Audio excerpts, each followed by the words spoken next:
I was looking at one of my favorite websites to find free stuff being given away, and I saw an ad for a mower very close to a gym right down the street from me. Luckily, they included the address, so there was no guessing as to where to go. I jumped in the car and drove to the location and found this very dirty mower sitting on the curb. And to be honest, aside from being covered in some dirt and grass clippings, I think I found a good one, and I might even keep this one for myself. In today's video, we look at this Craftsman lawnmower, and from the ad, it says it doesn't work and is for parts. I was very intrigued and decided to take that challenge in getting this mower working again, and luckily, I was the one who was able to pick it up. Hopefully, they were jumping to conclusions on this mower and we can get it working again, because if not, I would really hate to use it for parts. The reason why is that it looks to be in great condition and not neglected. Now, I'm going to try and repair this mower, however, yours might be a little different, so this might not work on yours. If things are not working out for you like in the video, please ask about it, and I'll be glad to answer your questions. The best part about this mower is that it's rear-wheel drive, which is exactly what I need to add to my video series on how much pulling force does each type of drive system actually give. If you didn't see that video, there should be a link at the top of the screen. In the video, we tried testing the pulling power of different types of self-propelled systems like front and rear-wheel drive, and of course the coveted all-wheel drive, and the results were quite interesting. The first thing that I want to do is to take a good look at it and see if there's anything obviously wrong with it. I'm looking for anything that might be broken or missing, and aside from it being quite dirty, I don't see anything terribly wrong with it. The next thing I want to check are the fluids, and if everything checks out, I want to try and start it. So it appears there's too much oil in it, and it looks terrible.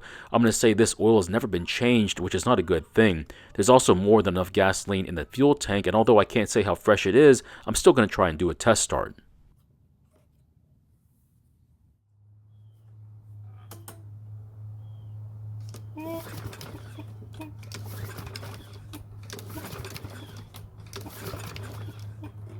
So it didn't even try and start, which is not good. The next thing that I want to do is to bypass the carb, and what I'm going to do is put some fuel into the carb's throat, and if it starts and runs and then stops, it means we have spark and enough compression from the engine, and it's either the carb or the gasoline that's the problem.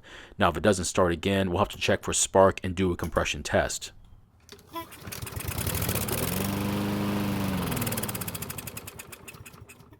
Luckily it started and ran, but it's too bad it stopped, but it should be okay because we should be able to fix this one pretty quickly. So it's either the carb or the gasoline that's the issue. Now the easiest one to rule out is the gasoline. What I'm going to do is drain the fuel out of the tank by using a siphon. What I'm looking for is water in the gasoline, or if it's stale. If it's stale, it won't smell like gasoline, but something else like paint thinner, and the color will be darker than it should be. So here's the gasoline from the tank, and the color is a little darker than it should be, but it still smells like gasoline, so I think it's still usable, although it's probably going to lack some punch to it. I don't see any water in there either, so it's almost certain the carb is the reason why the engine won't start and run. It's simply not able to get the fuel into the engine. Now before we get too far into the repair, I want to quickly give this mower a decent cleaning, and the reason is very simple, because it keeps me from getting my hands dirty, which keeps dirt from getting into the engine, the carb, or the fuel tank, and believe me, it's not just vanity. I also took the blade off to clean the deck because with it out of the way, it's a lot easier to clean, and also I want to sharpen the blade. If you didn't know, making sure the deck is clean of dirt and grass is one of the best ways to make sure the mower is mulching the grass the best it can. That, and of course, a sharp blade never hurt either. Now, it really doesn't matter which cleaner you use, but whichever one you choose, make sure it's right for the job. If it's just dirt, then there's nothing wrong with a standard cleaner. However, if you need to clean oil or grease, it's best to use something a bit more powerful than your standard cleaner. If for some reason you don't have access to any cleaners and you need to clean oil and grease, I can only suggest physically removing it or basically wiping it up with whatever you can. You'll need to be very careful because this can be quite wasteful. There are other ways to remove it, but I'll leave that up to your imagination. You don't need to go to any extremes to clean your mower. In fact, I'm going to ask that you do the bare minimum. Just get the dirt and the grass off the deck and run a damp cloth over it, and that's pretty much it. If that's the bare minimum, then why do I go much further? The answer is pretty simple. It's a matter of choice. I feel like I have to go this far to make a better film, but most of it is self-imposed. To be honest, I don't have a problem not cleaning it, and it would save me a lot of time producing these videos. However, to appeal to a larger audience, I clean it to the extent that I do. So while I was cleaning the deck, I noticed this plastic part sitting on the deck, and if you didn't already know, this part belongs in the recoil assembly, and I have to wonder if ours is missing this part. Unfortunately, that means I have to find out. Now, there's supposed to be two of these pawls in the recoil, and even if one of them's missing, the recoil will still work, but it's best if both of them are in there.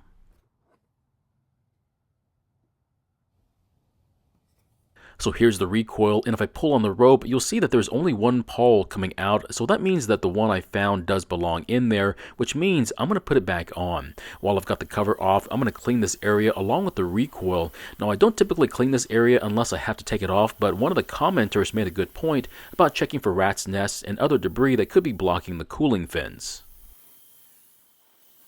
So I've got the recoil clean, and before I try to replace the pawl, I'm going to set it out in the sun for a few minutes so the water can evaporate. In that time, I wanted to show you how much better the mower looks after a good cleaning.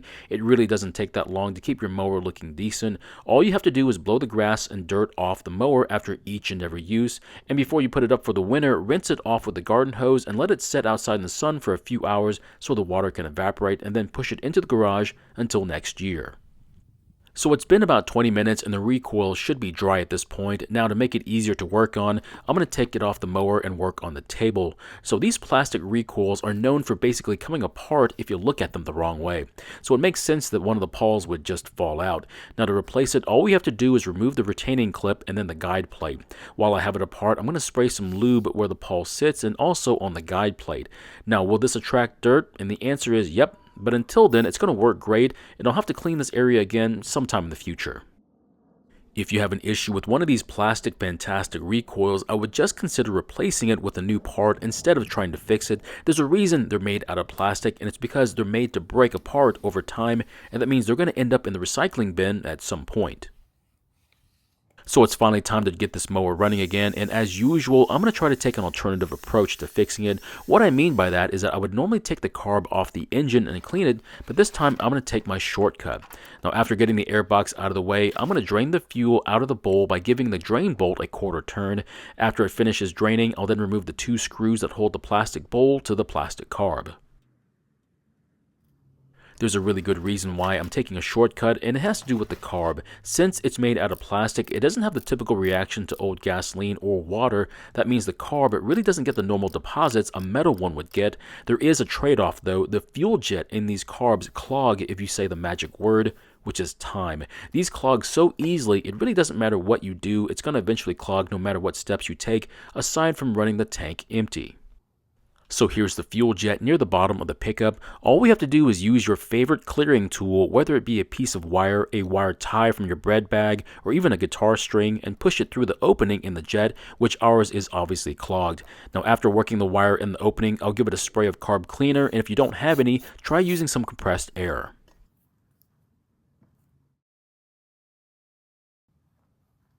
Once the jet is clear, the only thing left to do is to carefully put the bowl back on and then replace the air box, not forgetting to reconnect the emissions breather hose to the back of the box.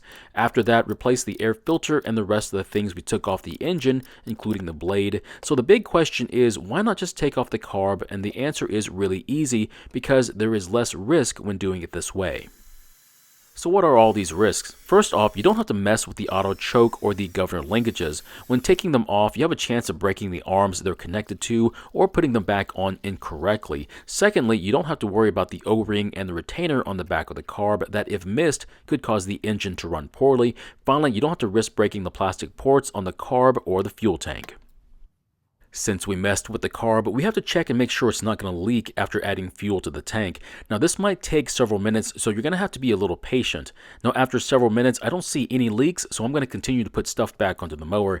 Now, if you see a drop or two of fuel after a few minutes, it means you'll have to take the bowl back off and try reseating it again. If it still leaks, you might have to try a different approach. Now, if you don't want to mess with having to take the carb apart to clean it, or for some reason you can't keep the carb from leaking fuel, then there's nothing wrong with just buying a new carb and replacing it. Don't worry, I've never heard anybody complaining that the aftermarket plastic carbs are any worse than the OEM ones.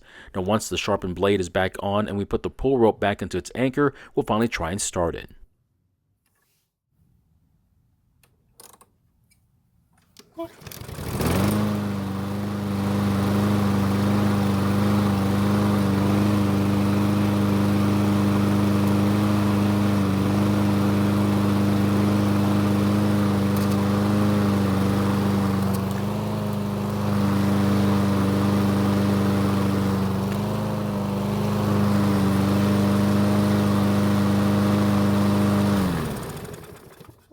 So the mower starts and runs just like it's supposed to, which means it's back to working condition and I will not be using it for spare parts. The self-propel works great too, which is going to be the next part of this video. Now while the engine is somewhat warm, I'm going to dump the oil out and replace it with new oil. There's just one problem. This oil is extremely dark, so before I put new oil in, I'm going to flush the engine and get rid of the rest of the terrible oil, otherwise the new oil is going to look just like this stuff. I'm going to keep doing this until what comes out of the engine doesn't look like mud. I think I ended up doing it twice, but to save time I didn't film the second application. I would not make a habit of doing the flush unless the oil looked as bad as what came out of this one. And yes, I do believe this oil was never changed in the 7 years since it was purchased. Another reason why this engine might not be starting is that the ignition timing might be off due to the blade hitting either a stump, a rock, or even a larger root. The easiest way to tell would be a damaged blade. Now to fix it, you'll need to remove the flywheel and replace the key. So in the end, this mower is now running just like it's supposed to, and the reason it wasn't was all because of a clogged fuel jet, which was pretty easy to clear. To prevent this, I would run the mower dry if you knew it wasn't going to be used in more than 2 months. So my question is, would you rather take the shortcut or do the carb cleaning the other way by taking the carb off? For me, I'm only going to take the carb off if I see the carb is in really bad condition and it needs extensive cleaning. Thank you for watching. I really do appreciate your time here. Please feel free to ask me any questions about this project or your own projects, and I hope to see you in the next video.